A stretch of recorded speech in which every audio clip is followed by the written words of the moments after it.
आज जीवन एक दौड़, एक होड़, एक संघर्ष बन चुका है। आज न तो सुर जीने दे रहे, न ही असुर। ईश्वर ने भेजा है तो जीना भी है। भोगने आए हैं, भाग नहीं सकते। हमारे पास एक शक्ति है जो अपने साथ आती है, जीवन भर साथ रहती है। हम उसको समझने का प्रयास नहीं करते हैं। यह है हमारी आत्मा का स्वभाव। इसको हम पूरी आयु पर्यंत विस्मृत रखते हैं। जो हम नहीं हैं, हमारा शरीर उसके नाम से उसके लिए जीकर चले जाते हैं। इसमें भी हम या तो भेड़चाल या दूसरे की नकल अथवा अपना अहंकार मुख्य भूमिका निभाते हैं। 100 साल के जीवन में हम तो जीते ही कहाँ हैं। इस देश के ऋषियों ने इतना तप किया, जीवन न्योछावर करके हमारे लिए ज्ञान का अथाह भंडार छोड़ गए हैं। जीवन और प्रकृति की एक रूपता के कितने सिद्धांत, नियम, उदाहरण छोड़ गए। हमारे चिंतन में इनका स्थान कहाँ है?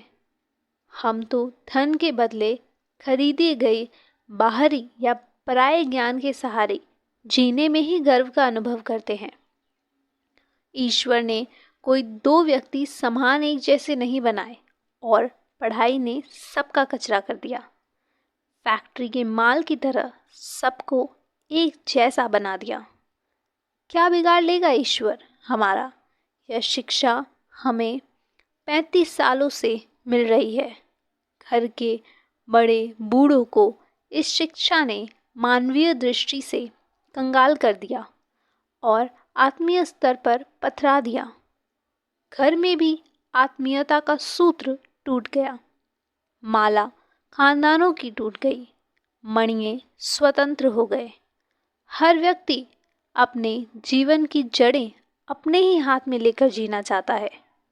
माता, पिता और समाज के सहारे नहीं, मोबाइल और भौतिकतावाद के सहारे। आज संपूर्ण जीवन ही काल्पनिक हो गया है, शरीर के सहारे। इसका कारण गहराता चला गया। आज स्वयं माता पिता जीवन के स्वरूप को, दृंद को, भविष्य को नहीं समझ पा रहे। पिछली पीढ़ी से संवाद घटता जाता है। इसका एक कारण शिक्षा और नौकरी है तो दूसरा कारण अहंकार का आक्रमण। मुझे माता पिता तो अच्छे लगे ना लगे, उनकी संपत्ति, उनका व्यापार मेरा हो जाना चाहिए। ऐसा क्यों? क्योंकि जीवन का दर्शन नहीं पढ़ाया गया। माता पिता न कथाएं सुनाते हैं, न ही लोरियां। कुछ अंग्रेजी की पुस्तकें अच्छे डिज़ाइन और छपाई के साथ लेते देते रहते हैं। उनमें क्या है, क्यों है, कौन है, सोचता है कभी? क्योंकि हमारे पास तो कुछ है नहीं। मुझे तो बार बार लगता है कि बच्चों से पहले माँ बाप को ही पढ़ाया जाना चाहिए। माता पिता अपने जीवन को अन्य प्राणियों, पेड़ पौधों, चांद सूरज की वार्षिक चर्चा और उसका हमारे जीवन पर पड़ने वाला प्रभाव समझें। शरीर और जीवन में पांचों महाभूतों की भूमिका की जानकारी करें जो हमारा जीवन संचालित करते हैं। एक बड़े रहस्य की बात समझ में आएगी कि मेरा शरीर स्थूल है, किंतु मन, बुद्धि, आत्मा अदृश्य है। अदृश्य होते हुए भी आत्मा का धरातल अति सूक्ष्म है। शास्त्र कहते हैं कि मैं शरीर नहीं हूँ, आत्मा हूँ। शरीर बदलता रहता हूँ। क्या किसी आम की गुठली में आम का पेड़ दिखाई पड़ता है? क्या उसमें पेड़ के सभी अंक नहीं रहते? गुठली बीज है, पिता से प्राप्त होता है। धरती माता है, बीज ग्रहण करती है, सिंचन स्वीकारती है, निर्माण करती है, पालन पोषण करती है। बीज में संरक्षित मानचित्र के अनुसार आकृति को तैयार करती है। उसको 100 वर्ष जीने के लायक 10 माह तक पकाती है। उसके पूर्व जन्मों के संस्कारों का आकलन करती है। भावी जीवन के संस्कार देती है। जब तक शरीर रहता है, इसके स्वरूप का पालन करती है। क्या यह उसकी दिव्यता नहीं है? क्या उसका देवी संबोधन मिथ्या है? मृत्यु पर्यंत माँ ही प्राण रूप होकर शरीर में प्रवाहित होती है। माँ का अपमान अपने शरीर का ही अपमान है।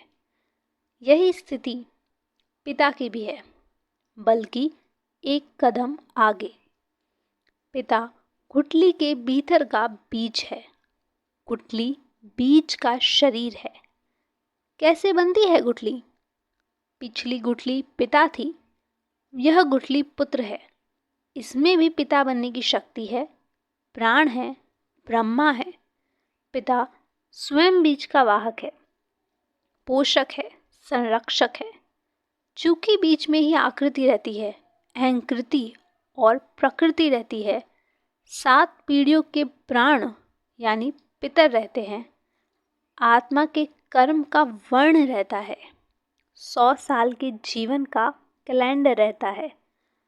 अतः पिता भी बीज रूप में संतान के कण कण में व्याप्त रहता है।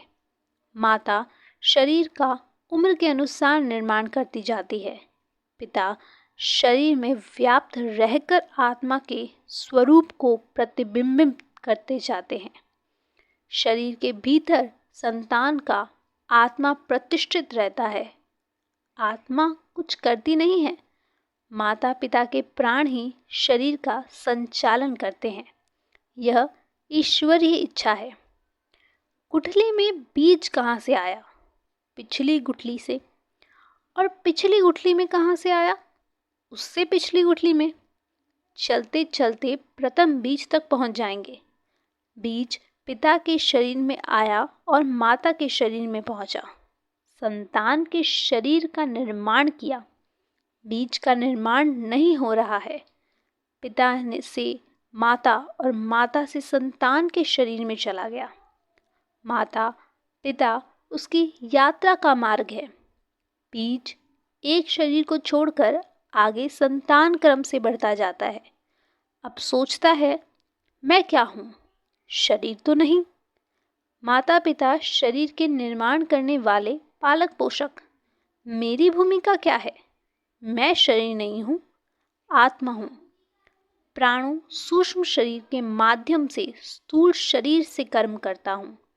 जब तक शरीर में हूँ, ब्रह्मा की संतान रूप में ब्रह्मा ही हूँ। मुझे न माता पिता पैदा कर सकते हैं, न प्रकृति मेरा प्रारंभ बदल सकती है। हाँ, मेरी इच्छा से जो मैं अलग करता हूँ, उसके फल मैं ही भोगता भी हूँ।